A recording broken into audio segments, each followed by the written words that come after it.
Hello besties, welcome to my channel. మళ్ళీ సరికొత్త వీడియోతో మీ ముందుకు వచ్చేసా. ఈరోజు వచ్చేసరికి హెల్దీ అండ్ టేస్టీ వేలో పిజ్జా దోశ. థంబ్నెయిల్ చూస్తేనే మీకు అర్థమైపోయి ఉంటుంది అనమాట. ఇది నార్మల్గా ఇంట్లో దోశ కోసం వేసిన పిండే ఇది.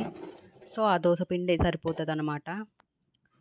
ఫస్ట్ నార్మల్గానే దోశ పిండిలో కొంచెం సాల్ట్ వేసుకొని కలుపుకొని మనం దోశ ఎలా అయితే వేసుకుంటామో అలానే వేసుకోండి. కానీ ఒకటి మాత్రం గుర్తుపెట్టుకోండి, ఇది చేసేటప్పుడు మాత్రం స్టార్టింగ్ నుంచి ఎండ్ వరకు ఎంత వీలైతే అంత సిమ్లో పెట్టుకొని చేసుకోవడానికి ట్రై చేయండి, లేకపోతే మాడిపోతుంది అనమాట దోశ.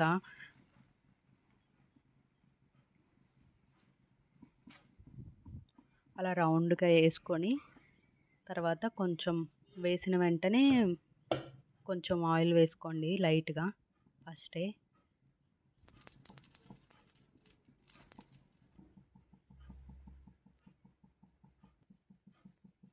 తర్వాత మన ఇంట్లో ఏ వెజ్జెస్ ఉంటే ఆ వెజ్జెస్ అన్నీ ఇలా సన్నగా కట్ చేసి పెట్టుకోండి. ఫస్ట్ అయితే క్యాబేజీ వేస్తున్నా. ఎంత సన్నగా వీలైతే అంత సన్నగా కట్ చేసుకోండి. Then next onions.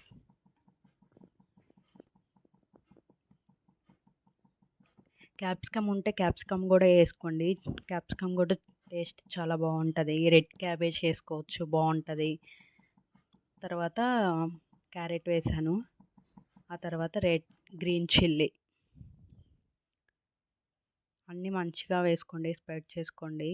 తర్వాత టమోటా మాత్రం చాలా సన్నగా స్లైసెస్ లాగా కట్ చేసుకోండి, అప్పుడే మంచిగా బాయిల్ అవుతుంది. లేకపోతే పచ్చి పచ్చిగా అలానే ఉంటుంది.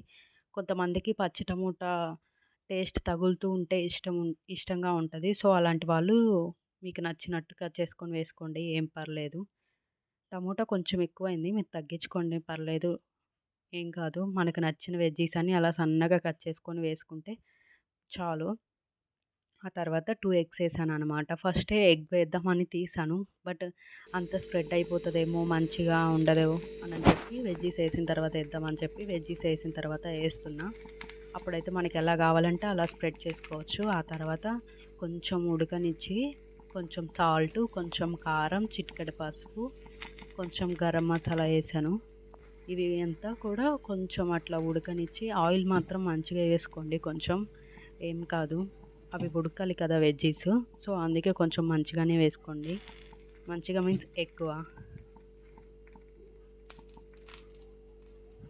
ఆ తర్వాత కొంచెం ఉడకనిచ్చి అంతా దగ్గరగా తీసుకొని ఉప్పు, కారం, ఆ మసాలా అంతా బాగా వెజ్జీస్ అన్నీ మంచిగా మిక్స్ అయ్యేలాగా కలుపుకోండి. లేకపోతే ఉప్పుగా ఒక చోట చప్పగా అట్లా ఉంటుంది. సో అంతా మంచిగా మిక్స్ చేసుకోండి. ఆ తర్వాత మంచిగా మళ్ళీ రౌండ్గా స్ప్రెడ్ చేసుకోండి దోశ అంతా.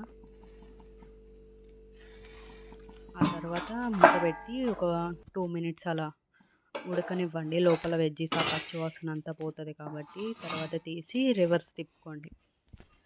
రివర్స్ తిప్పుకోవడం కష్టం, తిరుగుతుందో లేదో అని అనుకున్న వాళ్ళు ఒక ప్లేట్లో తీసుకొని ప్లేట్లో నుంచి మళ్ళీ రివర్స్ వేసుకోండి, ఈజీగా రివర్స్ అవుతుంది. ఆ తర్వాత ఇలా తిప్పేసుకొని కొంచెం లైట్గా ఆయిల్ వేసుకోండి, ఎందుకంటే కొంచెం డ్రైగా ఉంటుంది కాబట్టి. సో ఆ డ్రైనెస్ పోవడానికి కొంచెం ఆయిల్ వేసుకోండి మంచిగా, చాలా లైట్గా వేసుకోండి, ఏం కాదు. ఆ తర్వాత రివర్స్ తిప్పేసేయండి.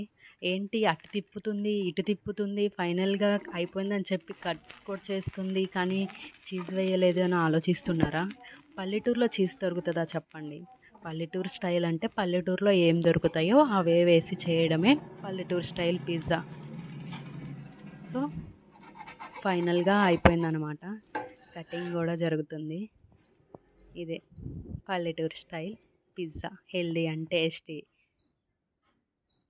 చివరగా ప్లేటింగ్ మనకి నచ్చిన పచ్చడితో అయినా వేసుకోవచ్చు, లేదు నేను అలానే తింటా అన్నా కానీ అలా కూడా చాలా అంటే చాలా టేస్టీగా ఉంటుంది. ఇది అన్నమాట పల్లెటూరు స్టైల్ పిజ్జా. మీరు కూడా ట్రై చేసి ఎలా ఉందో కామెంట్లో పెట్టండి. Please do like, share and subscribe to my channel.